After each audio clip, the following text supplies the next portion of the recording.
Welcome, everybody, to Travel Your Heart, a podcast where two gay grandpas explore life's travels together.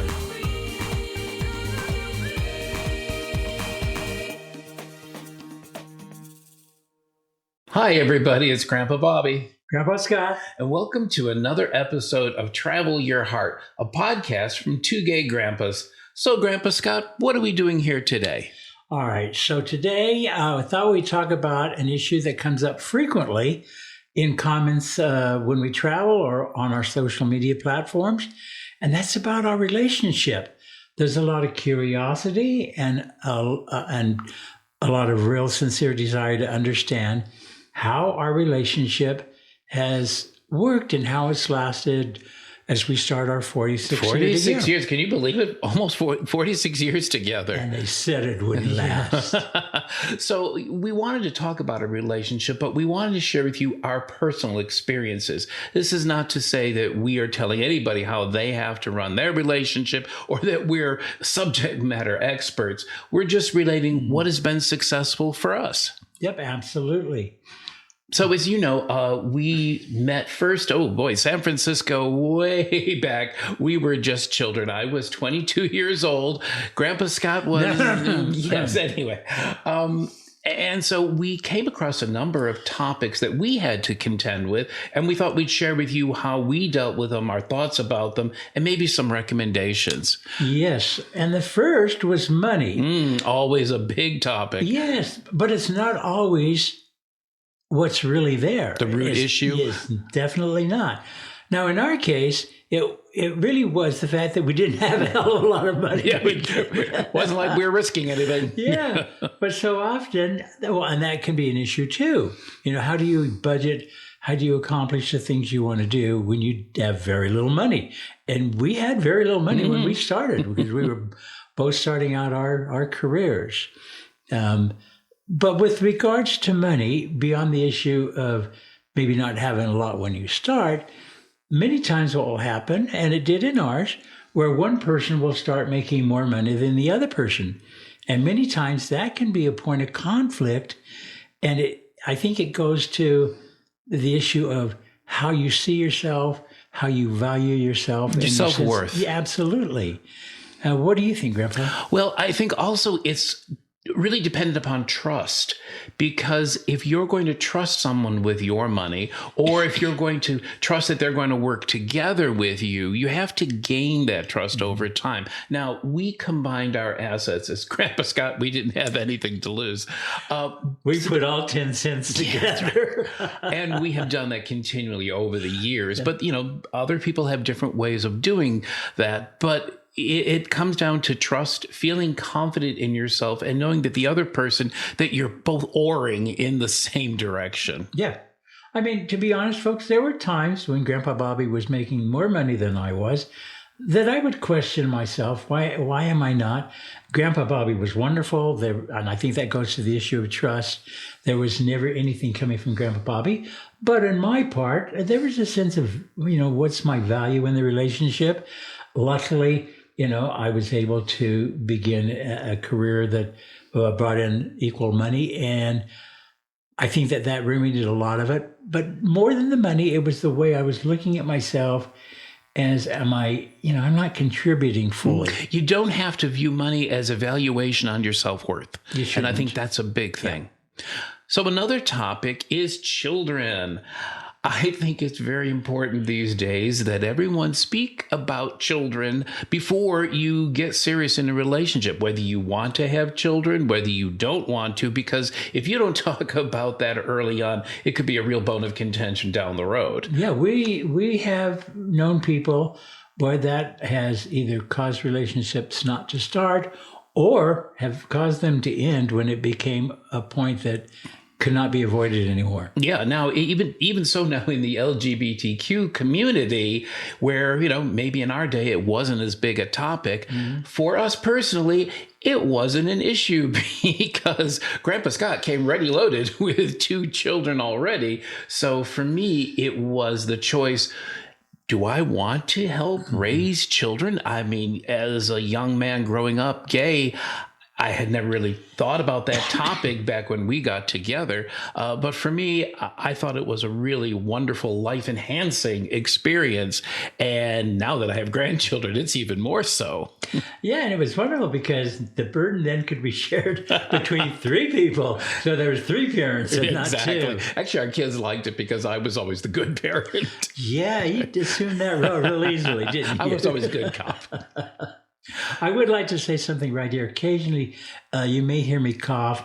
It's because I just have got over like 3 weeks of a horrendous cold that went into my lungs. Yeah. So bear with me. If I stop this podcast every time I coughed, we wouldn't be getting the this podcast is actually the out. first day that we've been able to do a podcast this year with Grandpa Scott actually speaking for more than a minute at a time. So we appreciate your sticking with us.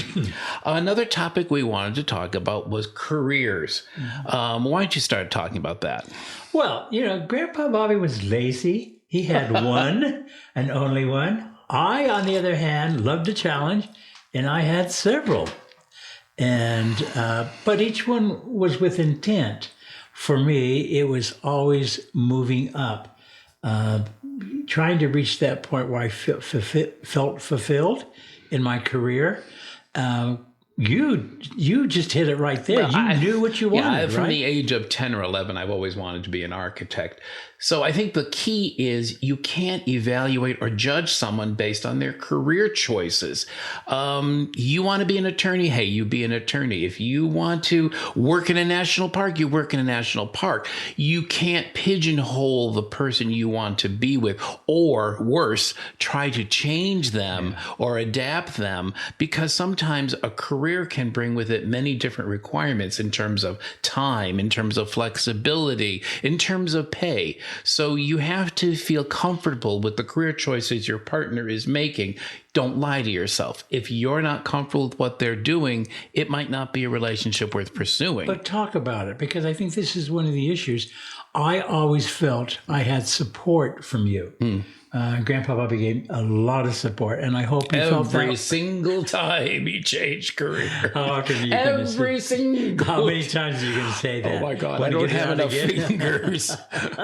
But support is real critical in our relationship, and especially when I was going through, my career development. That's right.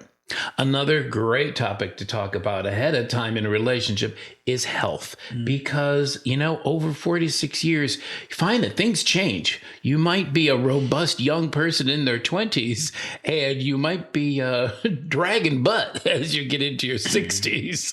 Yeah, and Grandpa Bobby is hinting at some stuff, and when we met, I had some serious health issues, but I did share it with you, and you knew about it. And it goes back into that issue of support and caring. You were right there when I had some rough times, and I knew what type of human being you were there. When you were always there, and I knew it was testing for you. I mean, because you were young, had just come to San Francisco, and not only were you having to deal with a guy who had kids already, had an ex-wife that he was still very, very close to, but also dealing with some serious health issues. Yeah, and I think health issues actually really bring to the fore your commitment to relationship. It's easy when everything is going smoothly, but boy, when life throws a wrench in it, you really come to grips with how serious you are about a relationship. And one of the last things we wanted to talk about in this category was politics. Unfortunately, we're in a society where politics has become a very important issue. And I think you need to discuss early on your political views with the person that you're seeking to form a relationship with. Yeah, it seems right now, folks, and we try to avoid politics because we love to talk about travel, but now we're talking about relationships. It used to be that you could have a relationship with someone who has some different policy stances, and that's fair. It happens all the time. My mom and dad had differences, but there was always a respect for each other. It does seem, however, today that our political state it's a little more polarized. Yeah, and you see families split up. I can say that personally in my family. Yeah. And so it's something you may want to get a feel for as you enter a relationship. Early on. Let's hope it changes. I would like to see that. Let's hope we can agree to disagree civilly. Yeah. But now what we wanted to do was give you some recommendations that work for us. And as we've said, we're no authority, but after 46 years, some of these recommendations have worked for us. They may work for you too. Yeah. And again, this is just about our relationship. The focus was on it. One of the things I think that any relationship needs to learn how to do is fight fair. We're not perfect, folks. We've had some. No, really? Well, he's not perfect. Grandpa Scott, I am. But, guys, it's not always honey and cherries for us. We've had some knockdown, drag out issues. I remember our first fight. I was still, new into the relationship, and we fought, and I thought, okay, well, there it is. We'll just pack up and back off. And Scott was really said to me, no, just because we're fighting doesn't mean we're breaking up. We're going to air our differences. We're going to discuss them, and we'll move on and we'll resolve them. But the key, as Scott mentioned, is to fight fairly. And by that, it's if you've been with someone long enough, you know how to push their buttons. Yeah. You know what a low blow is. Don't go there. If you want a relationship, be mature about it. You don't have to yell and scream, but you do have to stand up for yourself. Well, you do that by focusing on the issue of conflict, not the person. You don't get into personal name calling. You focus on what's the issue. And that's kind of what we mean by fighting fair. And the other thing of it is we do not go to sleep fighting and angry with each other. We never go to sleep. Now, that has sometimes meant that we have stayed up very late at night, or there have been times when I'll lie in bed and toss and turn and hum and haw, and Scott will be like, okay, what's on your mind? Let's get this out. But it's not good to let those things fester. So we make sure that we never go to bed angry. Yeah, because picture this. It's like a steam cooker. Right? And you keep things inside and you lock it down, twist the bolts on the top of the lid, and it just keeps building and it just keeps building. And eventually, maybe something much smaller just makes it explode. And typically that's when you get all of the kind of the meanness and the cruelty. And it's not about solving the issue. It's about hurting the other person. To hurt the other, trying to score points. Yeah. And you can, when you love somebody and you know where they're vulnerable, you can hurt them. But then again, that's not love. No, and that's not resolving the issue that you're upset about. One thing we wanted to talk about is what holds a couple together. And what we found is you don't always have to both have the exact same common interests. But it is important to have the same values, the same ethics, and the same goals. Now, Grandpa Scott and I are very goal-oriented people. We really, I would say we're hard workers. When we have a goal, we work toward it. But we have a lot of different interests. And frankly, I think it would be boring if both of us were identical. It's important to have, coming from different points of view, different life experiences. How do you feel about that? Oh, the same. It's true. Because, we have a lot of mottos in our lives. And one is never bore and never be boring. That's right. And when you live with Grandpa Scott, you're never bored. Same thing for this guy. I've never been bored. No, and I think that's really important. You look at things together. And that's another topic. Be willing to grow together. We have accomplished so many different new adventures. Both of us weren't into traveling when we first met. We didn't have a love of camping when we first met. Think of all the different things we've done together. That by camping, you mean in a tent? In a tent. Thank you. Because we were always into camping. But it's really important to try to look for those adventures. I think keeps a relationship fresh.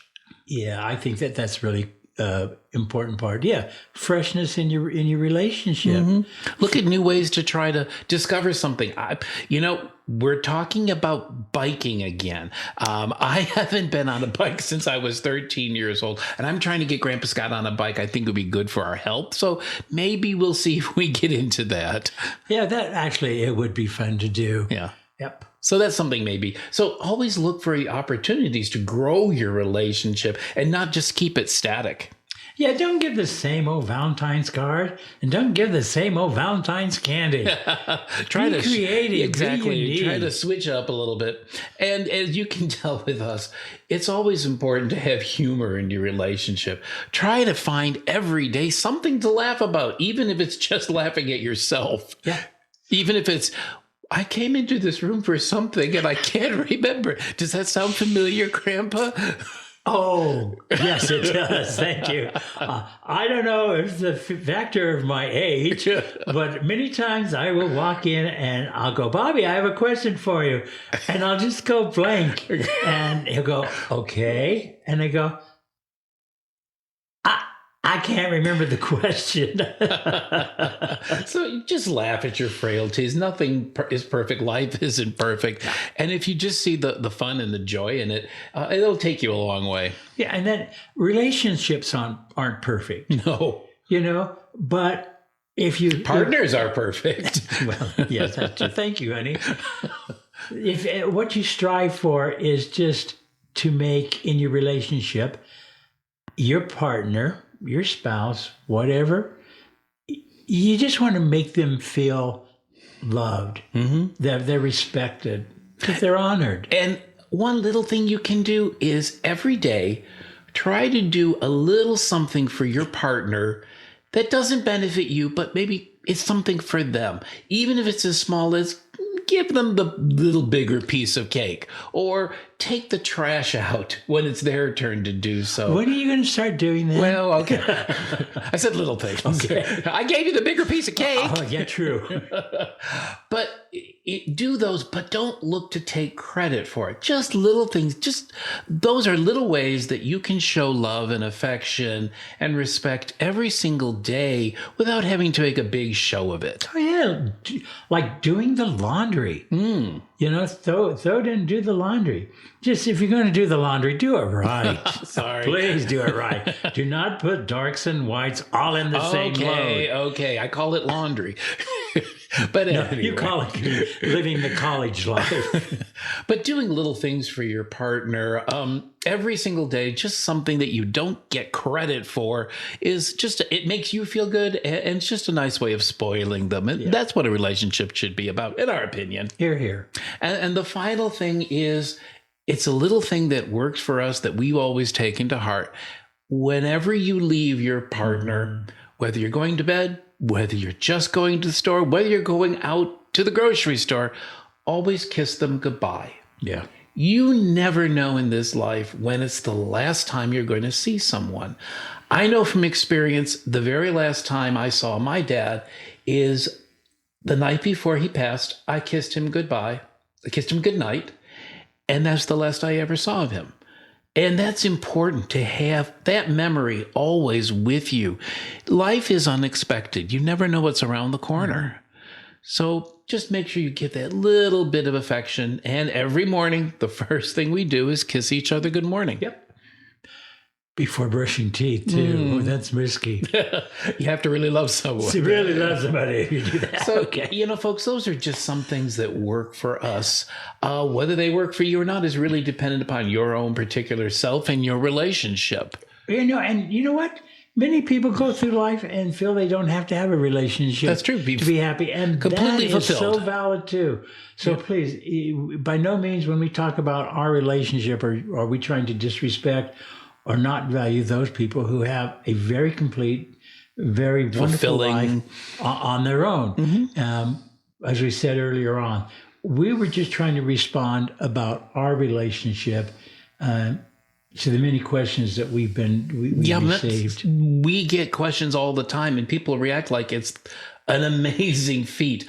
Honestly, folks, I don't know where the years have gone to. You just put one foot ahead of each other every single day. and you end up going on 46 years. Yeah, it's been a wonderful adventure, It's and been I a hope drink. it continues as long as we He's can. promised me at least 50 years, so I'm going to hold him to that. 50 years. Good Lord, John. I I'd be said at honored. least. Yeah. Anyway, thanks, folks, for taking the time to listen to our podcast. We really appreciate your support. And you know what we should say, because we forgot to do it earlier on, because this What? is the first one.